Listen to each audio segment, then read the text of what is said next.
जय जगन्नाथ सांग मैंने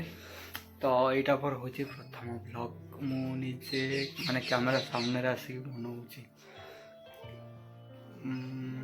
ठीक से कही पानी कारण मोर एक्सीडेंट भी होता तो जो मोर दांत भी भांगी जाता क्लिप लगी दांत क्लिप लगी तो मुझे ठीक से बड़ आवाज जोर भी मोर आसुनी मैंने देखी पड़ते मो गोड़ भी मैंने ये स्टिच पड़ी बैंडेज होती बैंडेज करके आसली चलो देखा मम्मी विषय कौन कह चलो देखा मो बो कौन आज रोसे कर ब्लॉग स्टार्ट कली घर बस बहुत बोरिंग लगुला तो चलो देखा बो कौन रोसे कर जेहेतु छुट्टी आसी चेन्नई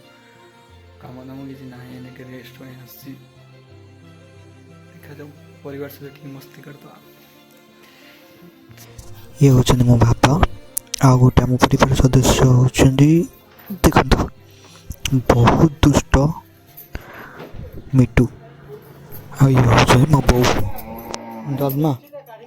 डालना आओ को कोबी की भाज देवी आज को साग का बन करनी तोड़ वाला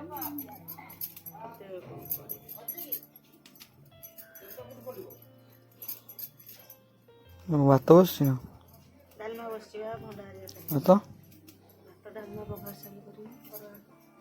आज सोमवार तो सांग मैंने आज हूँ सोमवार जेहेतु आज सोमवार आम घर समझे अरुआ खाते मुझे सोमवार करे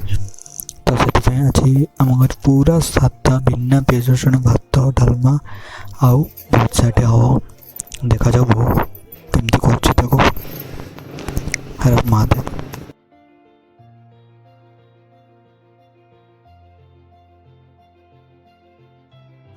तो मो मेडिकल बैंडेज सारी ड्रेसिंग सारी आसला बेले गोटे मेडिसिन आने भूली जाती तो मो छोट भाई की फोन करी गोटे मेडिसिन आने कहवाई पड़ा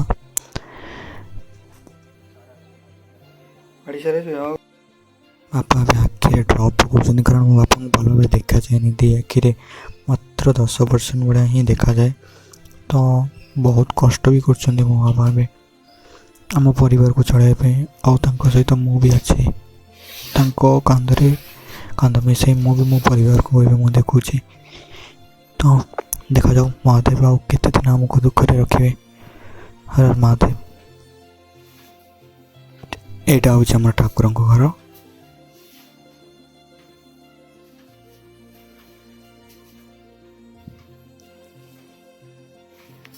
आईटा हूँ आमर मिनी किचन टी ये हूँ नंदी भगवान ये हूँ मो बोले बाबा गोटे रूप आदिजुगी रूप ये आम टीवी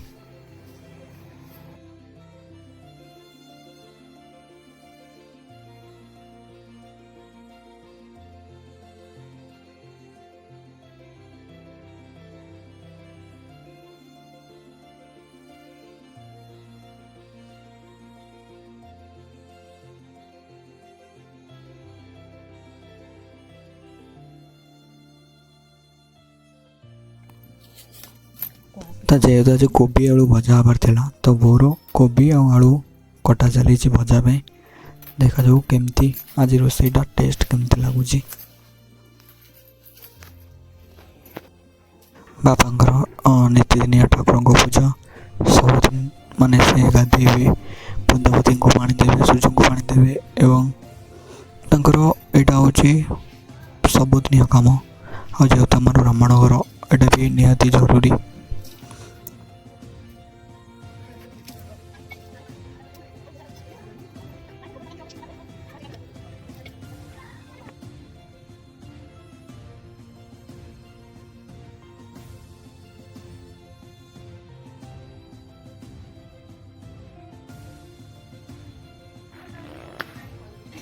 एटा हूँ आम गाँ रास्ता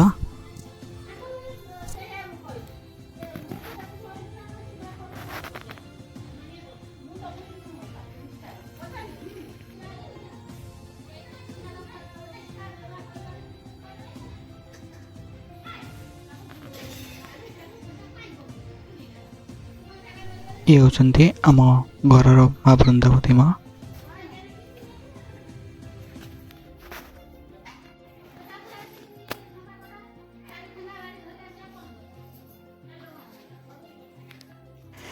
ଆଉ ଏଇଟା ହେଉଛି ଆମର ଛୋଟ ଘର।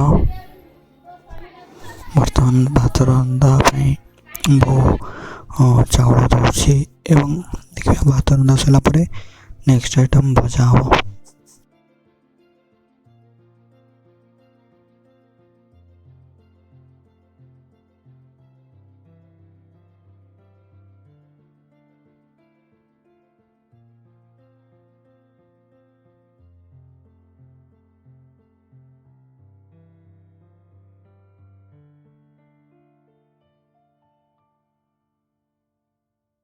ବର୍ତ୍ତମାନ ଏଥିରେ ଅନ୍ନପୂର୍ଣ୍ଣା ପତ୍ରଟେ ପକାଗଲା, ଯେଉଁଟାକି ଭାତର ଫ୍ଲେଭର ମାନେ ଭାତର ବାସ୍ନାଟା ଯେଉଁଟାକି ବହୁତ ବଢ଼େଇବ ଏବଂ ଲୁଣ ଏଥିପାଇଁ ପକାଯାଇଛି ଭାତକୁ ଭାତ ଯେମିତି ନ ଲାଗିବ ସେଥିପାଇଁ ବୋଉ ଅନ୍ନପୂର୍ଣ୍ଣା ପତ୍ର ଏବଂ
ବର୍ତ୍ତମାନ ଆମର ରୋଷେଇ କମ୍ପ୍ଲିଟ୍। ଭାତ ଡାଲମା ଭଜା ଏବଂ ରୋଷେଇ ସରିବାର ପ୍ରଥମ କାମ ହେଉଛି ମିଟୁ ଖାଇବା ଦେବାଟା,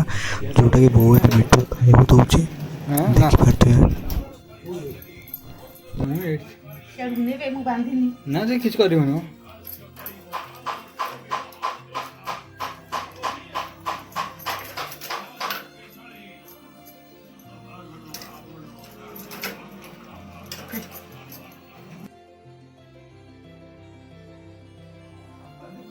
ଆଉ ବର୍ତ୍ତମାନ ଆମମାନଙ୍କ ପାଇଁ ବଢ଼ା ଯାଉଛି ବୋଉ ଦ୍ୱାରା ପ୍ରସ୍ତୁତ ଭାତ ଡାଲମା ଭଜା। ଜଲ୍ଦି ଆସନ୍ତୁ ଖାଇବେ।